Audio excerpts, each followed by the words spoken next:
Κλείνει εγκαταστάσεις, κλείνει συχνότητες, απολύονται άνθρωποι, απαξιώνεται η δημόσια περιουσία και αυτό το δυναμικό μπορεί να αξιοποιηθεί με πολλαπλασιαστικά ωφέλη για το καλό όχι μόνο της ΕΡΤ, της ελληνικής οικονομίας. Δεν κατανοώ το όφελος από το κλείσιμο της ΕΤ1. Ακόμα περισσότερο δεν καταλαβαίνω τη λογική του κλεισίματος της συχνότητας και ειδικά στις παραμεθόριες περιοχές υπάρχει άμεσος κίνδυνος καταπάτησης των συχνοτήτων αυτών από ξένα, από τουρκικά και σκοπιανά τηλεοπτικά κανάλια. Η ΕΡΤ μπορεί να είναι πλεονασματική, μπορεί να είναι οικονομικά ανεξάρτητη και μπορεί να πληρεί τα συγκεκριμένα ποιοτικά χαρακτηριστικά που απαιτεί ο Έλληνας πολίτης. Η ΕΡΤ είναι δημόσια περιουσία.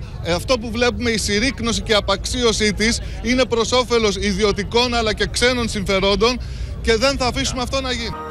Αυτή είναι η αλήθεια. Πες το στον πατέρα σου. Λέμε την αλήθεια. Εγγυόμαστε το αύριο.